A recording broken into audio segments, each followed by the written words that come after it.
I remember the day my father looked me dead in the eyes and said, "That's a childish dream.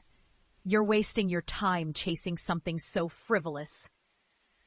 His voice was sharp, dismissive, like I was dirt beneath his feet, like I was a laughingstock. My heart sank into my stomach, and for a moment, I wondered if I'd just been told I was worthless. That's what it felt like. Being told I was an embarrassment, a failure waiting to happen. I was just 19, full of hope and fire. And yet, in his eyes, it was all a joke. The dream? To become a flight attendant. To soar above the clouds. To feel the freedom of the sky. To serve people. To see the world. Something so simple, so pure. Yet my family said it was ridiculous. My mother just shook her head, whispering, "That's not a real career for a girl like you." My brothers and sisters teased me endlessly, calling me the Sky Girl, like it was some kind of joke at my expense. They told me I'd never make it, that I was fooling myself. That I'd end up stuck, a laughingstock, and that I'd be better off just accepting what they thought was real work. But inside, I felt something burning, something that refused to be snuffed out. I knew I wasn't just chasing a whim. I was chasing a calling. The sky was where I belonged. So I made a choice that would change everything.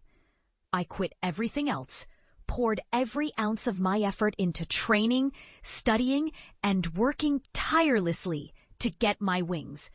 I fought through doubts, ridicule, and setbacks. Every mock, every sneer only fueled my resolve. I remember the nights I sat alone, tears blurring my vision as I studied aviation manuals under a flickering lamp, knowing my family thought I was wasting my life. I faced rejection after rejection, applications denied, doors slammed in my face. But I kept going. I worked as a ground crew member, saving every penny I could. I faced the ridicule, the whispers behind my back, the "what a joke" looks from my family. I was called delusional, reckless, a disgrace to our name. But I didn't care. Because I knew, deep down, this was my destiny. Years passed. I finally earned my wings, became a flight attendant, and then, through grit and relentless effort, I climbed higher. I started flying international routes, gaining experience and respect. I saw the world, not just as a place to visit, but as a canvas for my passion. I started taking aerial photographs, stunning landscapes, lush forests, barren lands turned green.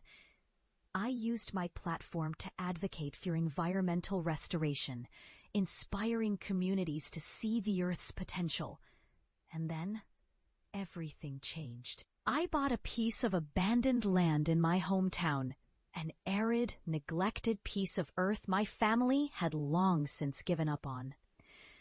I saw potential where others saw ruin. I began transforming it, planting trees, restoring waterways, creating ecosystems where there had been only dust. I used my aviation skills to survey the land from above, planning every step with precision. What once was a barren wasteland was now bursting with life. Green canopies, thriving wildlife, water flowing where there was once only cracked earth. The day I returned home after this transformation, I knew I had to face them, the family that had mocked me, ridiculed my dreams, told me I was wasting my life. I parked my plane in the small local airport and drove back to the house where I grew up, heart pounding. They looked at me as I stepped out, almost as if they couldn't believe I was standing there, alive and successful. I walked into the living room, and my father looked up, his eyes narrowing. "So you're really back," he said, voice tinged with suspicion. "And I hear you've been flying around the world. How's that working out for you?" I took a deep breath, feeling the weight of years of pain and perseverance all at once. "It's more than I ever dreamed," I said softly. "I've flown across continents, helped restore lands, and I've built something I'm proud of. Something you said I'd never do." They watched in silence as I pulled out my phone, showing them photos, lush forests where once there was dust, streams flowing through the land, birds singing over the trees I planted. I saw their eyes widen, disbelief turning into something else, something closer to recognition, maybe even respect. Then I looked directly at my father. "You told me I was wasting my time, that I was an embarrassment. But I proved that with determination, you can turn even the bleakest land into a thriving paradise. I proved that dreams are childish, they're necessary, and I did it all while defying every expectation you set for me."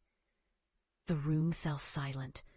My mother's eyes glistened, and my siblings looked away, uncomfortable, maybe even a little ashamed. For the first time, I saw the cracks in their certainty, their inability to see beyond their narrow vision of what I should be. And then my father spoke, his voice quieter, softer. "I was wrong," he admitted, voice trembling slightly. "I didn't see what you saw. I thought your dreams were foolish because I was afraid. Afraid you'd fail. Afraid you'd get hurt. Afraid you'd embarrass us all.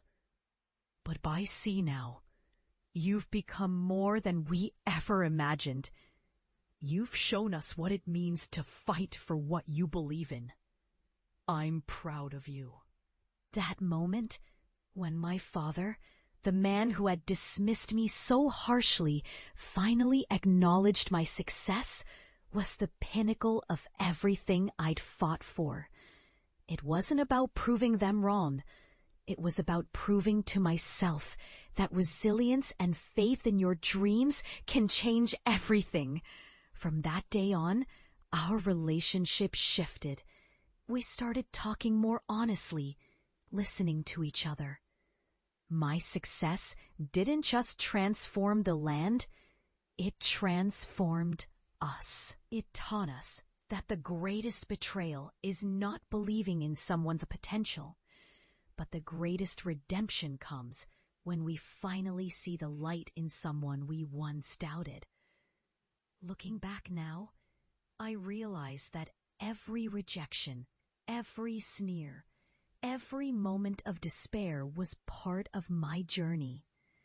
That the mockery was just noise that I used to fuel my fire. That failure is only failure if you let it be. Because I learned that perseverance, passion, and unwavering belief can turn even the most ridiculous dreams into reality.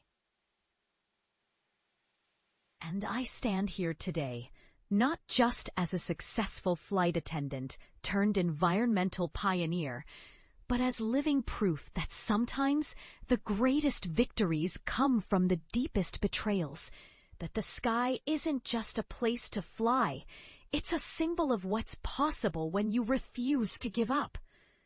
So to anyone out there feeling mocked, dismissed, or broken by the people who are supposed to love you, know this: your dreams are valid. Your journey is yours. And if you hold on, fight through the doubt, and keep pushing forward, you might just surprise everyone, including yourself, by what you become. Because in the end, the sky is not the limit, it's just the beginning.